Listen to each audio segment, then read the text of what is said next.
Permission দেয় না, ও permission দিবে হচ্ছে ডিটি স্যার। কালকে আমাদেরকে আজকে সকালে আপনারা যদি মানববন্ধন করতে চান তাহলে কোনো গাড়ি কিন্তু রাস্তায় একটা গাড়ি কিন্তু এখনো আটকা পড়েনি বা জ্যাম হয়নি। আর আমরা কিন্তু রাস্তার এক সাইডে নির্বাচনের সময় আর আমরা 5 মিনিটের মধ্যে শেষ করে দেবো।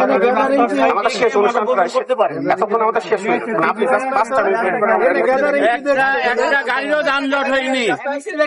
উপস্থিত, হ্যাঁ এখন মিছিল করবো। এ পর্যায়ে সমাপনী সংক্ষিপ্ত বক্তব্য নিয়ে আসছেন চুয়াডাঙ্গা জেলা শাখার ইসলামী আন্দোলন সভাপতি জনাব হাসানুজ্জামান সজীব ভাই।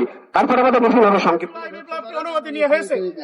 আসসালামু আলাইকুম ওয়া রাহমাতুল্লাহি ওয়া বারাকাতুহু। এখন তো খুনিদের লালন করছেন। শহীদ ওসমান হাদির হত্যার প্রতিবাদে আজকের এই সমাবেশে উপস্থিত সংগ্রামী সাথী ও ভাইরা আমার, ওসমান হাদি একটি বিপ্লবের নাম, ওসমান হাদি একটি আন্দোলনের নাম, ওসমান হাদি হচ্ছে বাংলাদেশের একটি আইডল। সেই ওসমান হাদিকে জুলাই আগস্টের ইনকিলাব মঞ্চের যে মুখপাত্র, বাংলাদেশের 18 কোটি মানুষ কিন্তু বসে থাকবে না এবং আমরা অতি সত্বর এই ওসমান হাদির হত্যার বিচার দৃশ্যমান দেখতে চাই।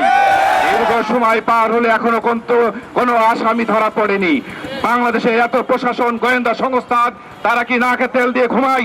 একজন মানুষ সন্ত্রাসকে তারা বাংলাদেশ থেকে সেখানে পালিয়ে যায়, আপনারা কি করেন? বাংলাদেশের মানুষ যে 17 বছর নির্যাতন অত্যাচারের মাধ্যমে এই ফ্যাসিস্ট সরকারকে বিতাড়িত করার পরে ছাত্র জনতা বুকের তাজা রক্ত দিয়েছে। রক্ত দেওয়ার মাধ্যমে আমরা একটি বিপ্লব উপহারের মাধ্যমে আমরা একটি দেশ উপহার পেয়েছি। আমরা বাংলাদেশের মানুষ আর রক্ত দিতে চাই না।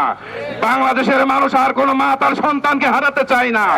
বাংলাদেশের আর কোনো ভাই তার ভাইকে হারাতে চায় না।